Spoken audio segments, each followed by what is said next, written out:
So guys, it's been a little while since the last time I talked to y'all about Regular Show. Now if you're a long-time watcher of the channel, you already know that this is one of my favorite series ever created. And if I'm being honest, it's a big reason as to why my channel started to take off when I started making this type of content. But you know, at some point I just had to step away. I just couldn't be known as the guy that just only talked about Regular Show. But every once in a while, I just always get drawn back in. It's like the Green Goblin mask. It just calls to me. I can hear the fandom, the voices of the park members saying, "Corin, we need you, come back." And because this series is so popular, every time I do get back into it, there's always a new conversation going around in the fandom. Now sometimes I agree with what people are saying, and other times I just think to myself, did we watch the same show? And recently I've been having that exact same feeling when it comes to probably the most controversial character amongst Regular Show fans, Mordecai. Mordecai is an interesting character amongst Regular Show fans because if I'm being honest, majority of them just hate him. To this day, I think my biggest video is still a video where I talked about all the reasons why I don't like Mordecai as a character. But I've actually come to learn recently that when it comes to hating Mordecai, there's actually two types of fans.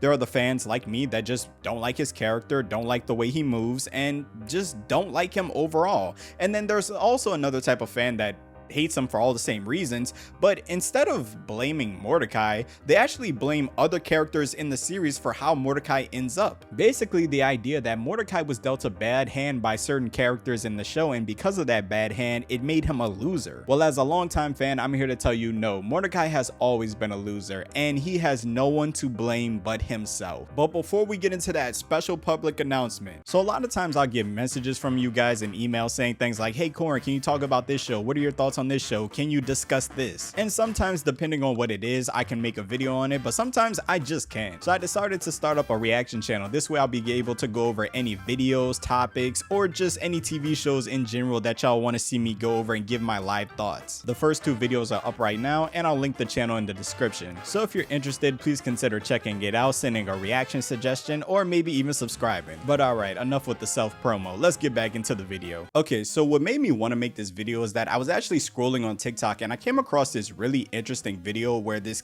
girl was talking about how Regular Show fans perceived Margaret as a character. And in the video, she said something really interesting. Not just people, but specifically male fans of Regular Show have this ire towards Margaret that causes them at random times to bring up how much they hate her and how much they think she ruined Mordecai's character. Now, if I'm being honest, I don't know if this is something exclusive to only male Regular Show fans, but this is something that I have been seeing going on for a long time when it comes to when people talk about Mordecai's character. When people talk about how they feel about Mordecai, it typically goes that they like them in the beginning of the series, but as the series goes on season after season, they start to like him less and less. And many people go looking for the reason why they start liking Mordecai less and less, and many people have nailed it down to his relationship arcs. And because Margaret is such a key factor and Mordecai's longest running love interest, a lot of people just say that, hey, she's to blame and put all the blame on her. And look, don't get me wrong, in no way am I a Margaret fan. I feel like there are numerous reasons to not like Margaret. From her not being that interesting of a character, to her being a homewrecker, to her gaslighting CJ like she was actually insane. I swear, still to this day, CJ deserves so much better and should have never had to interact with any of these people. Yeah, there are many reasons to not like Margaret, but to say that she ruined Mordecai and to make it seem that simple is just so wrong. Because in reality, all Margaret ever did was expose Mordecai's flaws, the flaws that were baked into his character from the very beginning. One of the biggest criticisms that people had about Mordecai as the seasons would go on would be his indecisiveness and his ability to overthink everything. There were so many times where Mordecai could have got with Margaret in the earlier seasons, but every single time he had the chance to pull the trigger, he would overthink it or back out at the last second. And you know, we've all had the butterflies trying to act someone out before, so we couldn't really blame him the first or second time. But once it hit a certain point where it just kept happening over and over and over again, it hit a point where the audience, where we were like, bro, why is this just being dragged out to this point? Is something genuinely wrong with Mordecai? And a lot of people looked at this as a character regression, but in reality, if you paid attention from the very beginning of the series, Mordecai was actually always like this. As much as people want to say he was a bad influence in the earlier seasons, Rigby was the choice maker out of the two. He might have gotten them into a lot of trouble, but Rigby was the one convincing Mordecai to take action, convincing him to do stuff. And although it's kind of subtle, you really notice it when you rewatch the series. Mordecai was always on the more indecisive side, so when you gave him standalone episodes that revolved around him and Margaret where he had to pull pull the trigger to ask her out, it made sense that he never could do it. I mean, quite literally, in the episode where Mordecai and Margaret got together, the only reason that they got together was because Rigby was constantly warning Mordecai over and over to take action before he gets put in the friend zone, to which Mordecai still couldn't do it and had to have a cosmic god give him a second chance and warn him that if he didn't take action right there in that moment, he would be stuck in a cosmic prison forever. And he wasn't just like this with Margaret like a lot of people think, he was also like this with CJ. Rigby literally called him out for basically dating CJ but not officially asking her out. All you do is text CJ. Just tell her you like her and quit pulling a Mordecai. What? That's not a thing.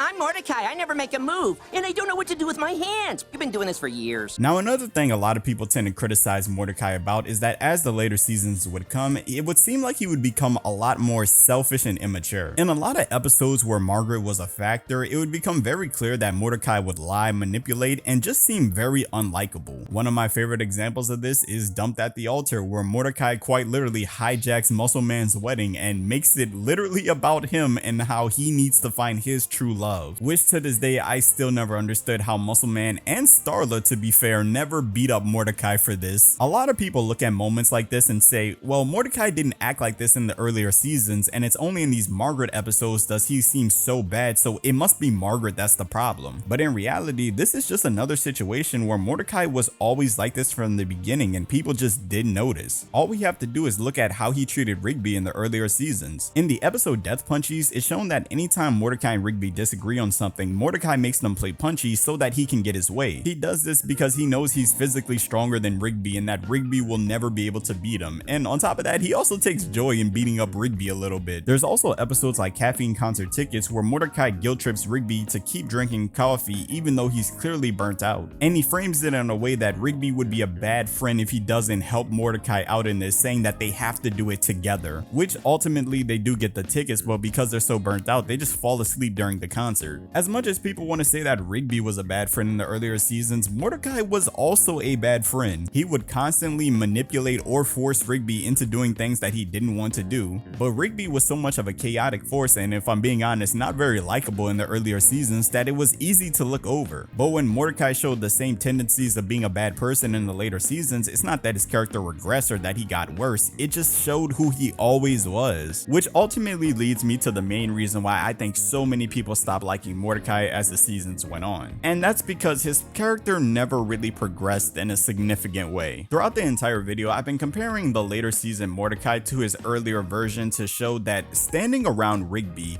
a lot of Mordecai's bad aspects weren't highlighted or weren't that noticeable. But when you would give him episodes about himself, you would start to see how bad of a character Mordecai really was. Well, what made this even worse is that around the end of season 6 and throughout all of season 7, Rigby became way more likable than Mordecai as well. Rigby went on an entire self-improvement arc where he not only went back to high school to graduate, but he also strengthened his relationship with Eileen. He fixed his relationship with his father. Him and Benson got closer and Benson taught Rigby how to actually be a man of his word and follow through with his goals. And we saw Rigby face adversity time after time again. He became a much more sympathetic, likable character and honestly had the best character progression out of any character in the entire series. But while Rigby was getting all this character progression, Mordecai was doing nothing. He was essentially staying the exact same character. And because he was staying the exact same character, now when he came around Rigby, you could really see just how unlikable Mordecai was because you could no longer hide his flaws behind Rigby's chaos or him being a bad person. In the beginning of regular show, Mordecai and Rigby were both losers, but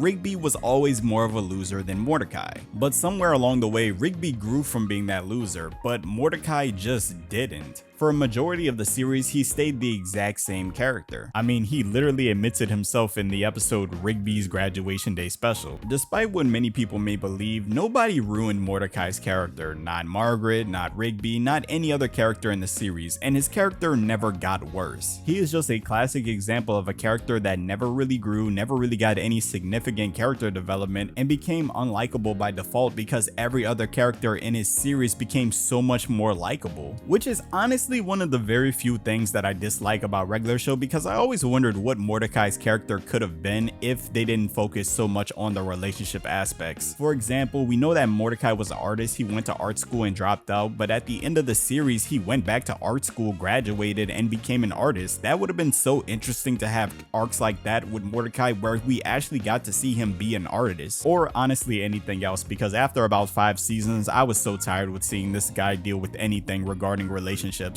But honestly, it feels so good talking about regular show again after such a long time, and best believe when that new series comes out I will be covering every single episode. Once again, check out the reaction channel if you want to, would really appreciate the support. Make sure to like, comment, subscribe if you made it to the end of the video, and until then, it's been your boy Corin, and I'm off this.